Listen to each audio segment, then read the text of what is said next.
Bryan Adams, welcome to the ROI Online Podcast. Thanks for having me, Steve. Looking forward to talking to you today.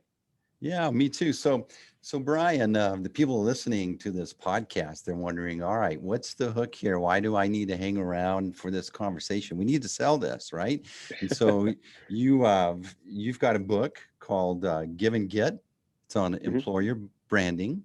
Uh-huh. And then you've got an agency that's a full service employer brand and communications agency called PH Creative. What the hell is employer branding? That's a great question to start, Steve.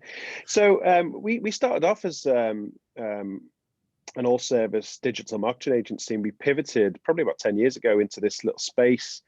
And essentially, it's marketing for organizations, but not to attract customers, but to attract people. And you could argue that great people are the only true competitive advantage left in business today. Everything else can be bought, automated, scaled and whatnot, commoditized. But great people, even when you're a solopreneur or you're just starting out and hiring your first few people, building and nurturing a culture, it's make or break. So we help organizations. We're calibrated to help large global organizations with, typically more than 10,000 people, but we work with smaller companies too. To nurture cultures, attract, retain, and engage top talent, essentially. But we do it in a slightly different way, which I think we'll probably get into later in the conversation. Yeah, so here's the thing. This word culture, building a culture, you need to be deliberate about your culture for you. Mhm. And it's true, but I think so many people miss the mark on this because your employees can create a beautiful experience. I believe that your culture done right is like this invisible hand that can really represent the best of you when you're not around. But how do you get what's in your head and get it inculcated into your into your Mhm. employees that actually live it? They don't just say it, but they really do live it. And you're coming at it from this background. It's unique in that you're a screenwriter or you do playwrights. What is it you do? And why is this important? How does that bake into your passion as far as your company? So, like Robert McKee says, stories are the best way of putting ideas into the world. And essentially, if our brain was hardware, story is the software we run to make sense of the world. So story is a passion of mine, and it's sort of at the center of pretty much everything we do. And as a professional communications organization, so it should be as well, I guess. So that's the sort of derivative foundation that runs right through every aspect of what we do at PH Creative. So okay. But most of the people, they start their business, they get going. It's they make it from day to day, then week to week, and then they start to make it month to month, and they try to get this idea that's in their head and get it communicated to their prospects, their customers, their employees, the people that support them. But it's like all the focus gets on your story that you tell your potential customers. Mm-hmm. But where the big competitive advantage, when you think of the brands that really do it right, the people that work there, the people that want to be a part of that brand, people want to have that brand as a part of their identity. But there's Mm-hmm. these invisible things that accomplish this, that they innately either got right or were really deliberate about. Mm-hmm. What are those things, Bryan?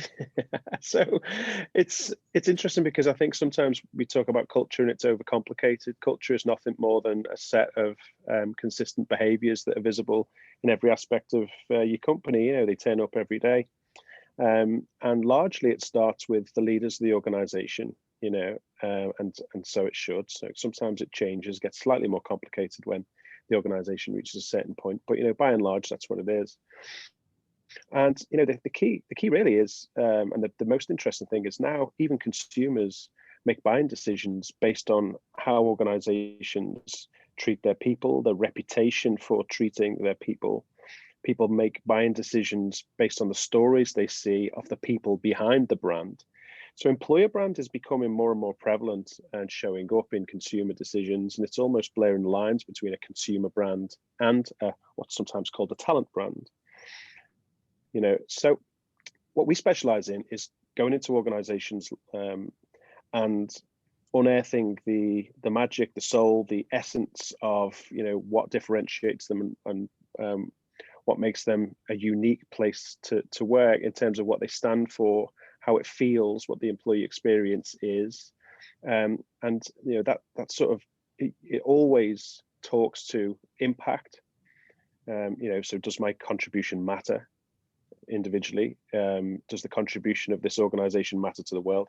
Purpose, do I believe in the direction and the vision of this organization? And belonging, how it feels to be part of it.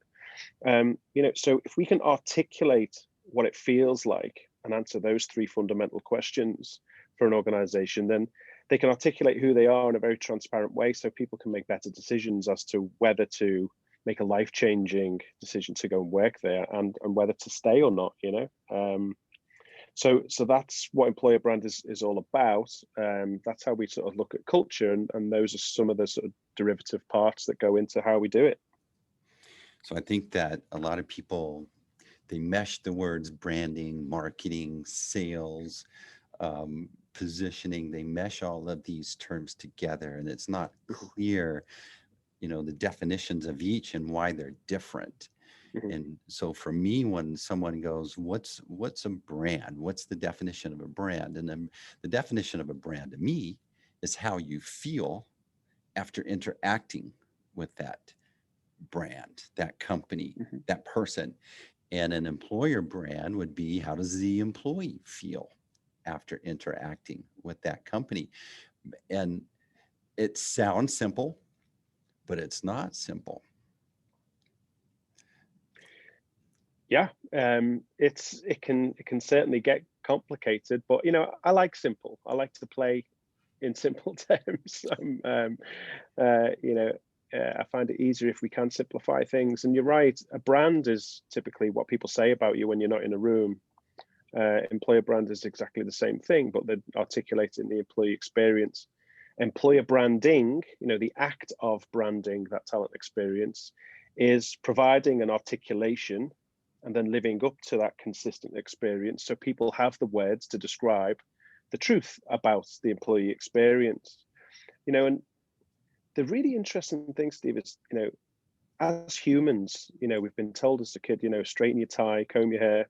Well, people don't tell me that anymore, but put our best foot forward and look your best. So when it comes to branding, even consumer branding, the lift and shift of consumer branding techniques into employer branding, this is where it's fallen down. People don't want the shiny sunshine and unicorn truth about an organization, just talking about the strengths, benefits, and opportunities. What they really want to know is, do I have what it takes to thrive at that organization? Is this going to be a good match or not? And some cultures and some employee experiences are great from the perspective of one person, but not so great from the perspective of the other. So actually, in the book, Give and Get Employer Branding, what we talk about is you've got to be comfortable. In fact, you've got to be confident with the fact that your organization isn't for everybody, and you can use that to your advantage massively by being refreshingly honest and open about the fact that there are harsh realities here. If you don't like being put under massive pressure, or the work-life balance isn't great, or whatever it is, whatever your harsh realities are, those are the things that you need to be comfortable and confident with to attract people that are going to thrive, not just survive. And it gets really interesting when you start to delve into that space.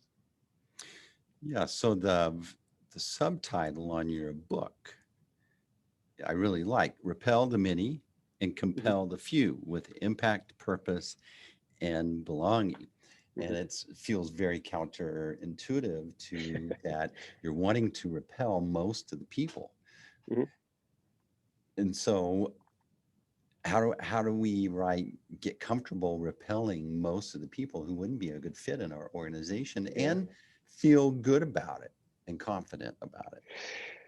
So I love the fact that it feels counterintuitive, and I totally agree. But actually, once we look at it, the big difference between consumer branding and employer branding is when you put a job posting up there and you get 100 people, 100 applicants, what one thing we know for sure is 99% of those people who have interacted with your brand are going to be rejected and turned away.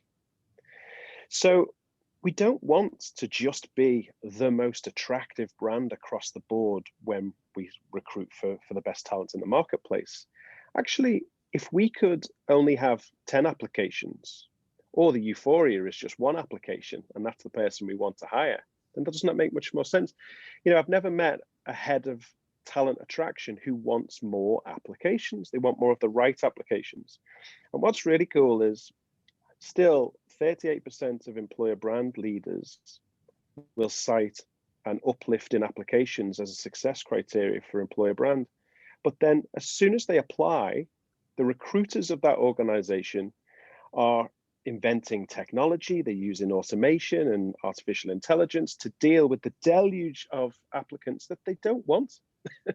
They don't want more applicants, they just want more of the right applicants. So if we're comfortable and confident about the employee experience that we offer and the fact that it's not for everybody, employer branding is there to repel most people with the truth, to compel those people who are perfectly matched for our organization.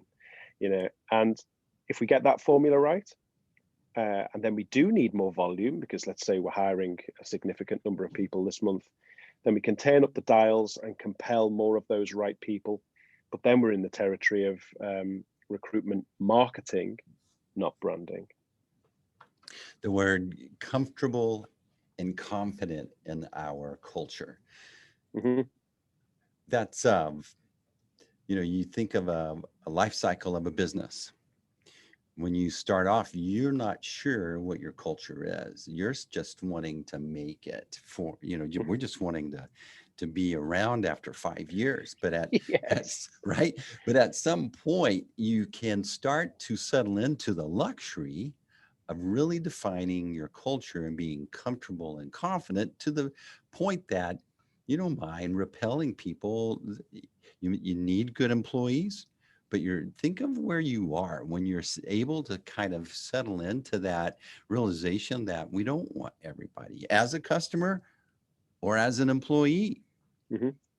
Yeah. And I don't buy the idea that you only need to think about culture once you reach your 20th person or whatever, so that for those people working alone as a solopreneur, you have a culture. It's just you and it's your behaviors, but it exists. And as soon as you hire one more person, if you're fast paced and you're impatient and you're a perfectionist and you're a detailed person, and that person that you hire, they need to be comfortable with that collaboration and that atmosphere of needing to deliver detail quickly. And some people would thrive and relish that partnership. Some people would absolutely hate every minute. So so it's important to define that culture right from the start. And the luxury you have when you're starting out is you get to design it. You get to define your culture by design. And it can be designed based around your core beliefs. And it's never too early to do that, because it's much easier to nurture and lead a culture that you want from the ground up than it is to change a culture once you've got your 50th person and you don't like what you've got, or it's not conducive to where you're trying to go. Yeah, we're talking with Bryan Adams. He's the co-author of Give and Get, Repel the Many and Compel the Few with Impact, Purpose, and Belonging. His company, PH Creative, is the folks that you call in to help you really start to get your employer branding deliberate, obvious, and squared away. Core beliefs. That has to be first. You have to define the core beliefs before you can start to deliver it to. And so is there a process that you like to promote or identify to start? we think we know what our core beliefs, but if you got stopped when you were like getting a coffee and just someone goes, hey, Bryan, what's your core beliefs over at PH? I think most people would be like, well, we're on this, but to have it really worked out, there's a process you need to go through. Well, what's the name of that process? Is there a framework?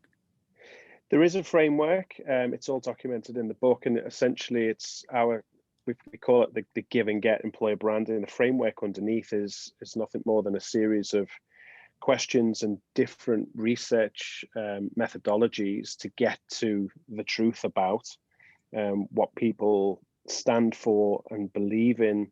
And the interesting thing is, we've never done an employer branding project where we haven't been able to perfectly identify the values that exist in an organization. Sometimes they're articulated differently in different aspects of a company, but getting to the sentiment and the derivative is usually quite straightforward. Where it gets tricky, of course, is the core beliefs and the values that exist in an organization. That sort of that phrase, what got you here won't get you there.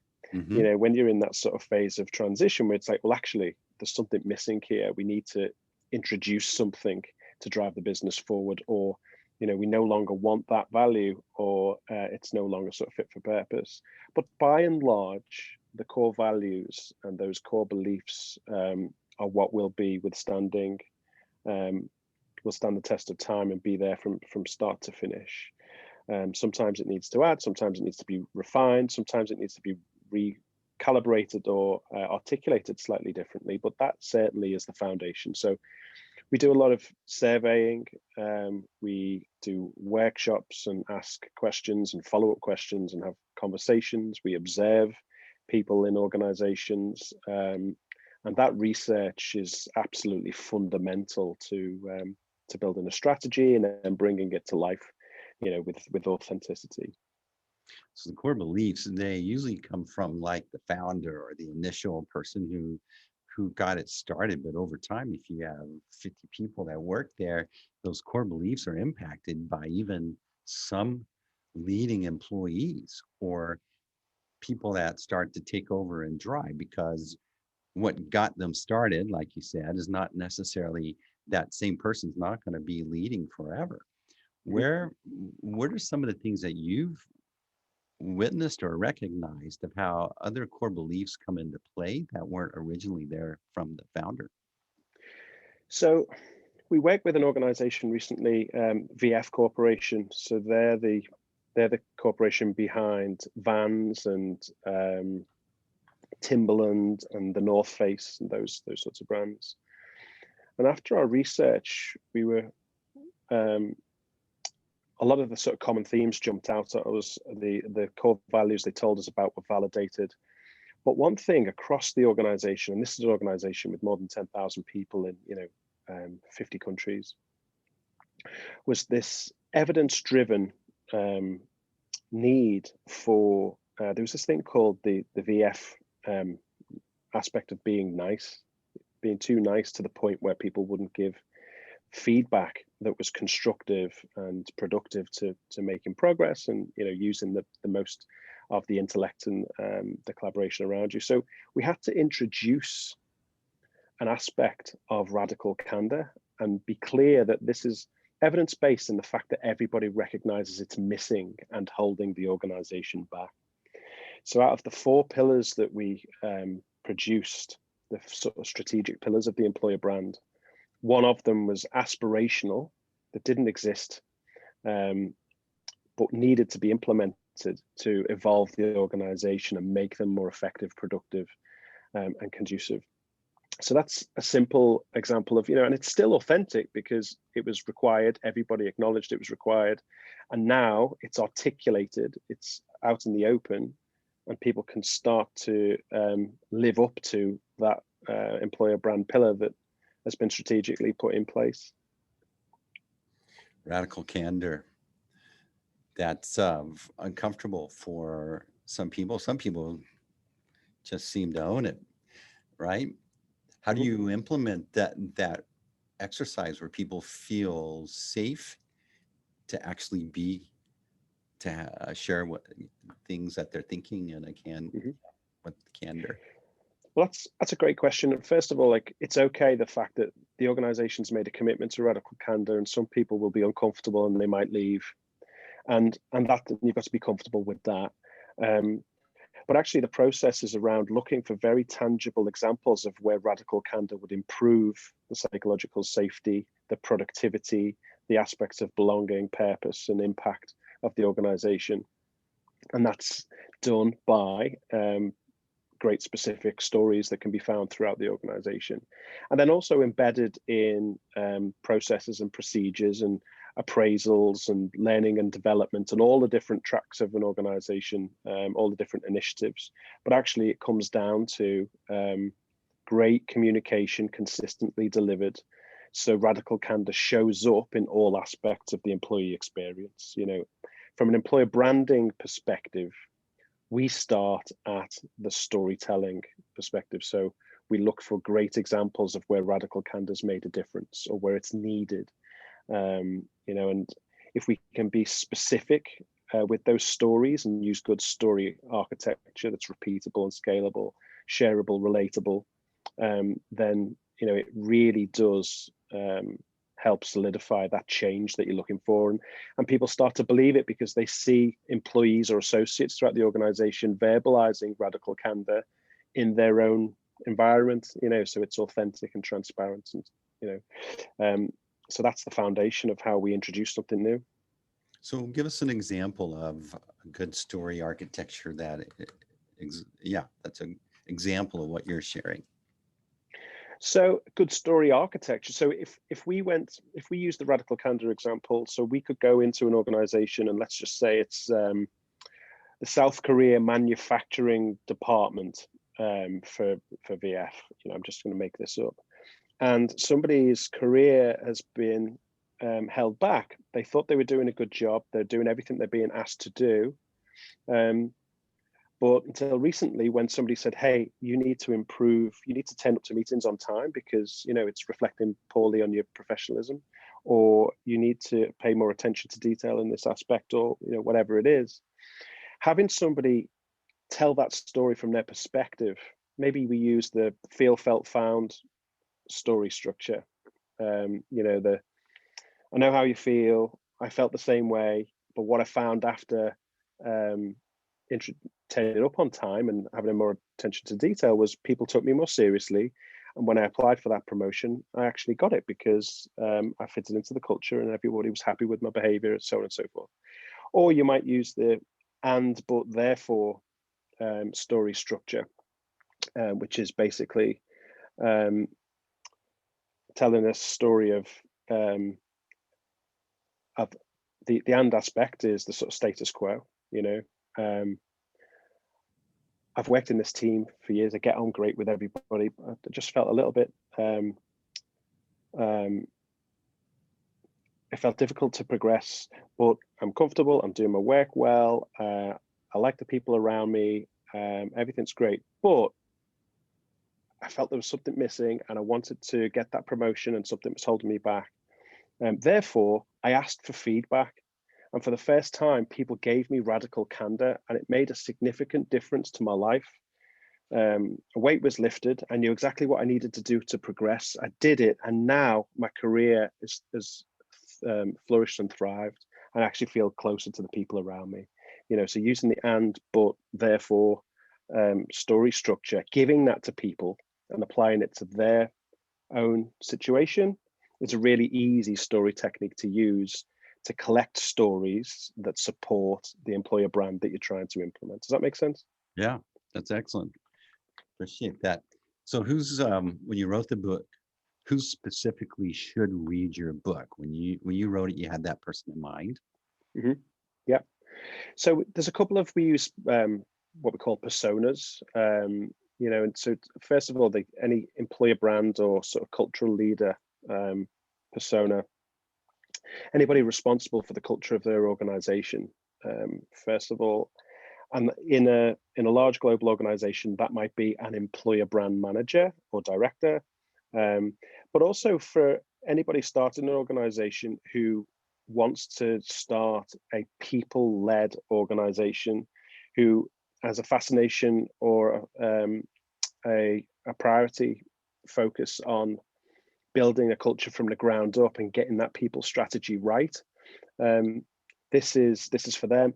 Anybody in an organization who has a cultural issue or a challenge will find value in this book. And actually, we want to elevate the conversation to CEOs. Ultimately, they're the ones that are ultimately responsible for the people and the culture. Because I think, like I say, people are the only true competitive advantage left in business now. And I think what we've seen over the last few years, and certainly through the sort of COVID year, just how important looking after people really is. I think it's the responsibility of the CEO to know exactly the importance, but then what to do about it. So it's typically anybody in a leadership position that's responsible for people. Awesome. We're talking with Bryan Adams. He's a co-author of Give and Get, Repel the Many and Compel the Few with Impact, Purpose, and Belonging.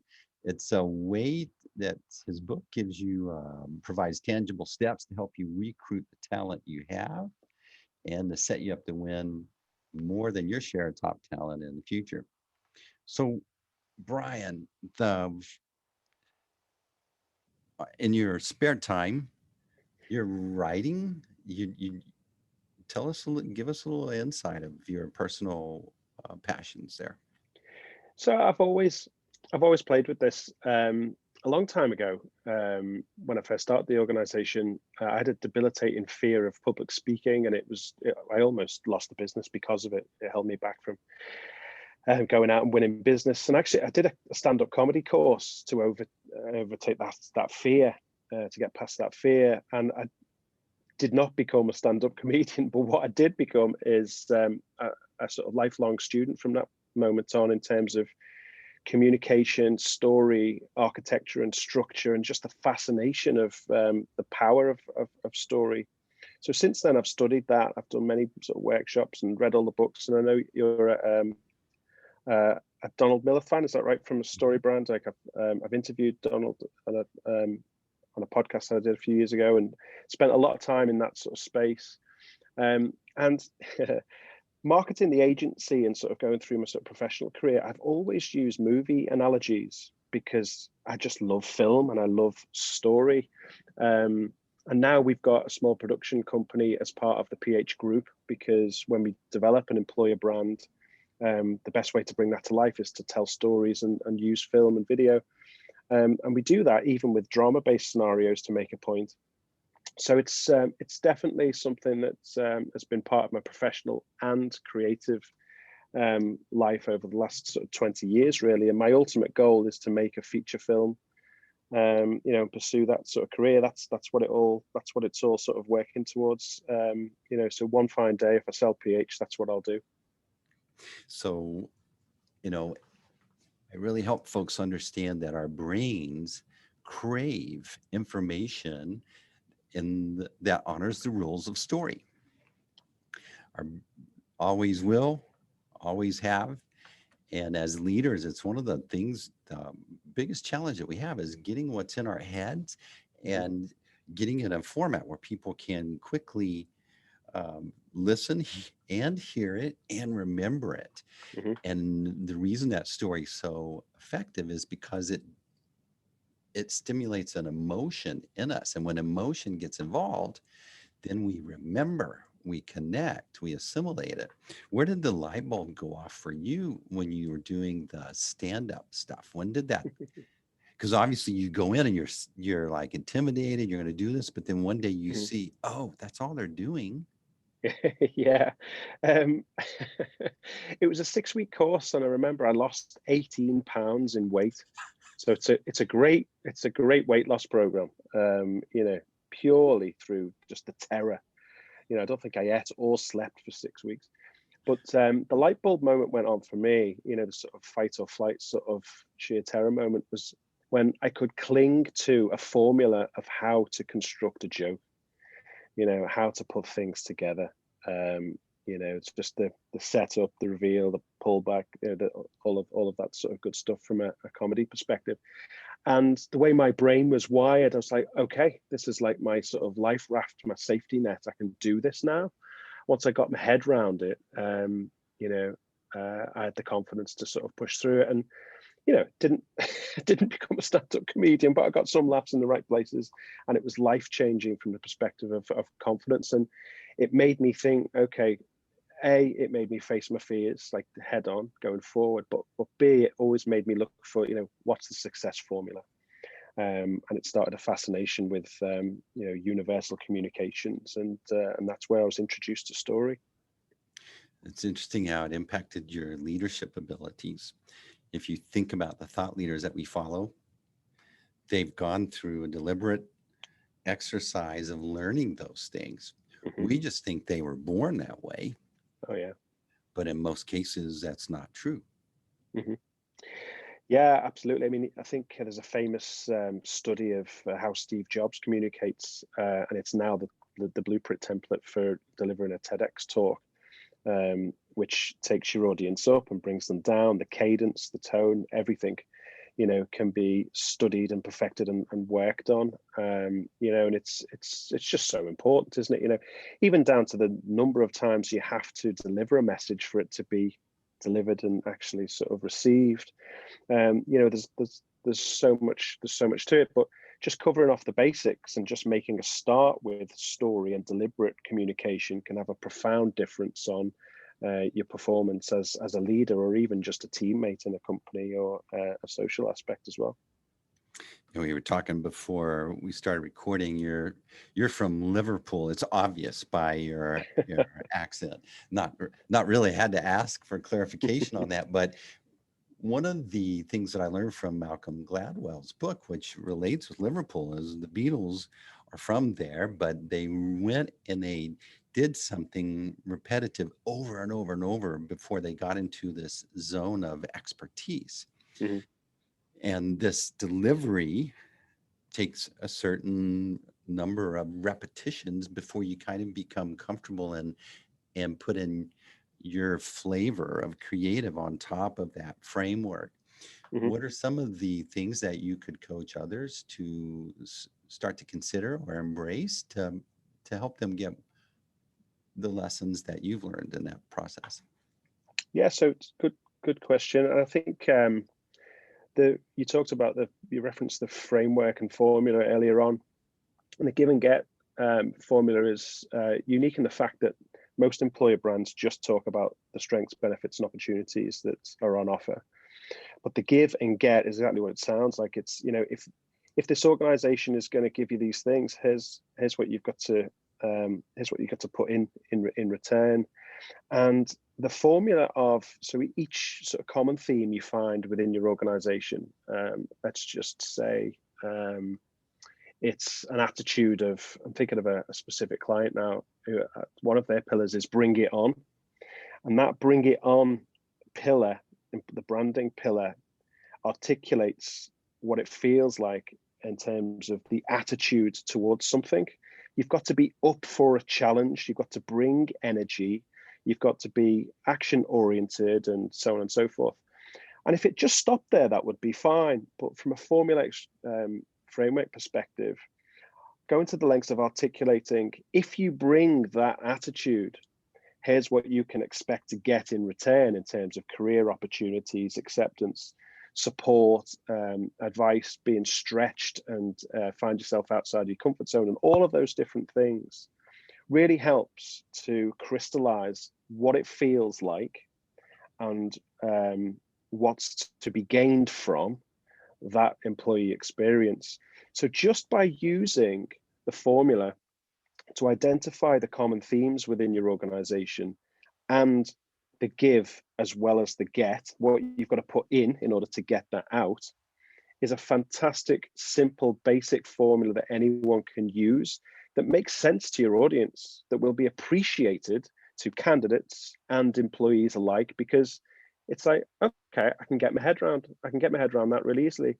If I do X, I stand to benefit with Y. And then the simple question is is it worth the effort? Is that something that I want to do? Is the input worth the output? So that would be my first go-to. And that gets you to if you really clarify that, you can get to the repel. So that's where you Yeah. do your first.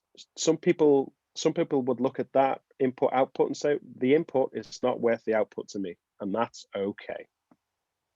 So Bryan, I do these conversations, but always I'm curious about what's the one question that you wished people would ask you that you don't really get to answer? Wow, what a great question. What a great question. So is this from a personal perspective or a professional perspective, or what's typical It's in your the both moment, world? brother. Come on, whatever. Is this Well, an international announcement no one's ever heard before? Let's break the news. What is it? so from a professional perspective, what I do most, and what I would like to inject in every organization or every solopreneur entrepreneur, is what employer branding is all about, really, what it boils down to. Because there's a lot of fluff, there's a lot of complicated explanations, but actually think of it in these terms. So if you ask me, look, what is it all about, really? From a candidate's perspective or an employee's perspective, what matters to them most is this: if I work in your organization, is it going to be net positive for my career or not? If I put 2 years into your company, is it going to be worth my time? Am I going to get the promotion, the financial rewards, the lines on my CV to further my career, such that when I look back on the 2 years I spent with your organization, am I going to be able to say that was a good investment of time or not? It's got nothing to do with free lunches, slides, and foosball tables and all of that stuff. It comes down to that root thing. So that's the question that, if I had 100 conversations like this, that's the question I would like to be asked, and that's the information I'd want the audience to be left with. Anybody considering building an employer brand, make sure you answer that question and calibrate what you do to give your audience the information they want to answer that question. Awesome. I love that. That's so true. I always think that in the interviews, I'd like to just flip them. Instead of me ask all the questions and you guess what you want me to hear. How about I sit back and you just interview me and let's figure out what you really think, right? Yeah. So let me ask you a question from a millennial perspective, and this new generation of people who've just gone through COVID, and Black Lives Matter, and this political awakening and different sort of perspective. Certainly in I'm from Liverpool. I live in San Diego, so the US sort of political agenda, I think it's fair to say, is global. What do you think is the biggest difference top of mind for the average person going to work these days? What's important to them? What matters now that didn't? What's the biggest difference? I think everybody is wanting to figure out whether I'm safe,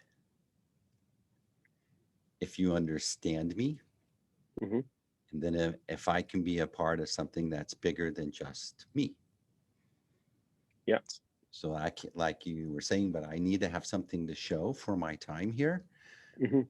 that I can be proud of, because everything seems to change or waver, or pendulum swings over here super far and comes back. But where can I have something that's always going to be consistent, Mm-hmm. that I'll always be proud of? Yeah, and I think it's insightful. I mean, it always comes back to purpose, impact, and belonging in some respect.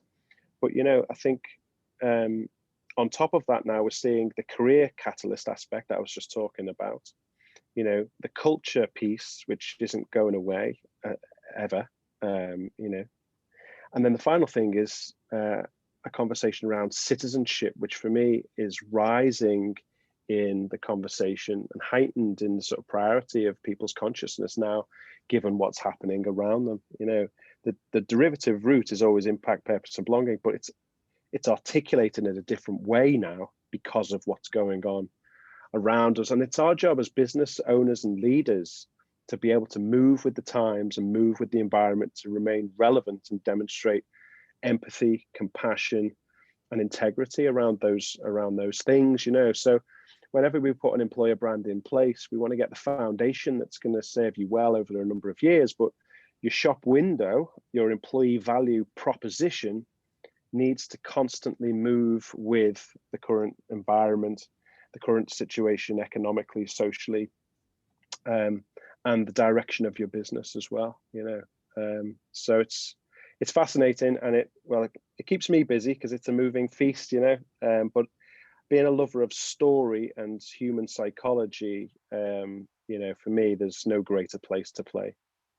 Yeah, I think those core beliefs are going to be in play regardless, even though the things may waver or change or swerve or flow differently. The core beliefs are always going to be the thing that feels consistent to the tribe, your tribe that you're building.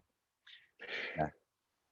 Yeah, and it's interesting because they say your true self, your true core values and beliefs are revealed when put under pressure. Mm-hmm.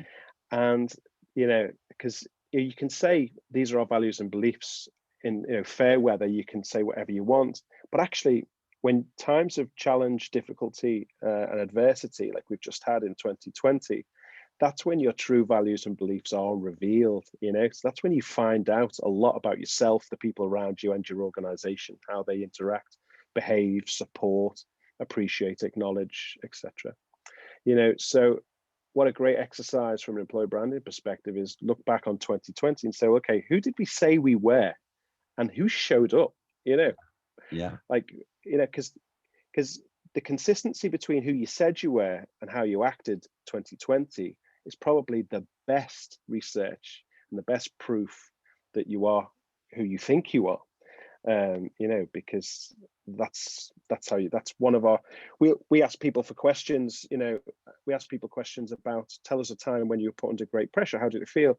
Or tell us a time when your team or organization was under great pressure, what were the differences you noticed? Or what did you stick to in terms of what remained the same?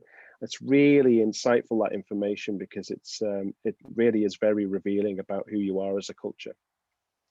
It's strange that this past year has been so difficult for us as a team and individuals, but I've never had such cohesive camaraderie and fulfillment in our team than it has been this past 6 months. It's really become more and more evident.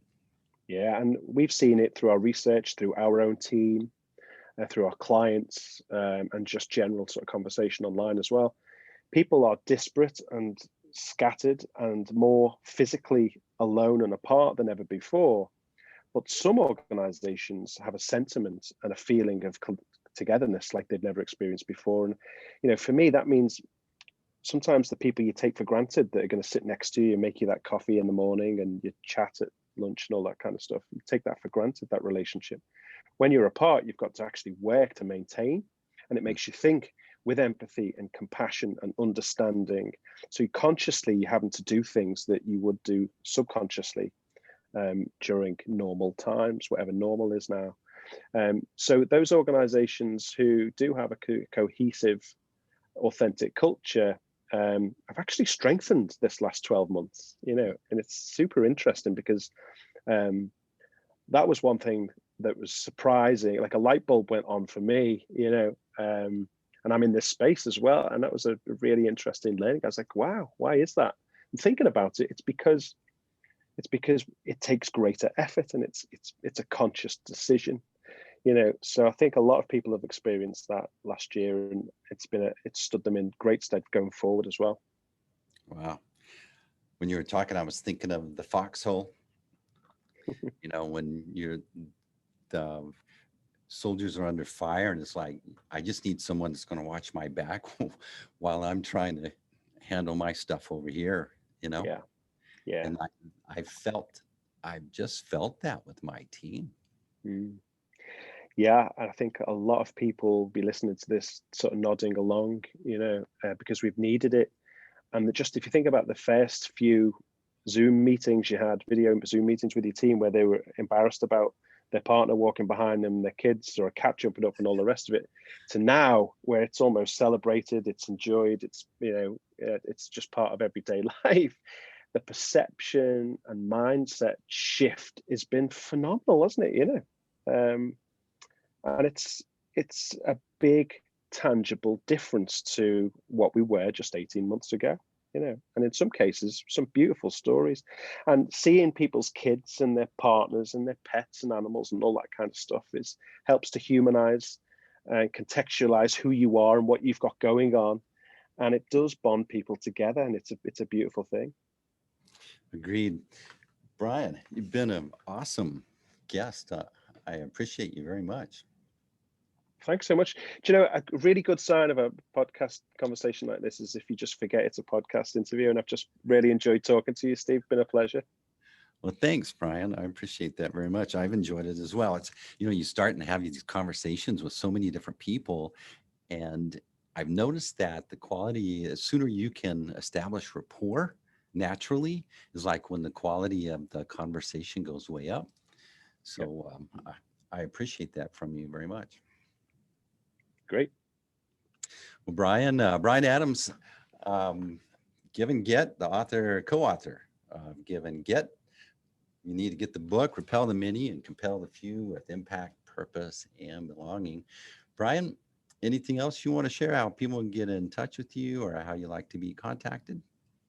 Sure. So you can look up Bryan Adams, PH Creative on LinkedIn, make the connection. If you've got any questions about employer branding, I love nothing more than to help business owners out with people strategy questions. So feel free to share, to connect and share your thoughts.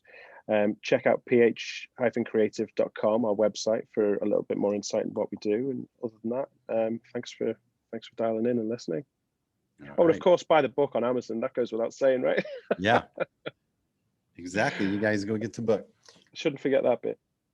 Bryan Adams, thanks for being on the ROI Online Podcast. Pleasure. Thanks for having me, Steve. All right. And that's a wrap.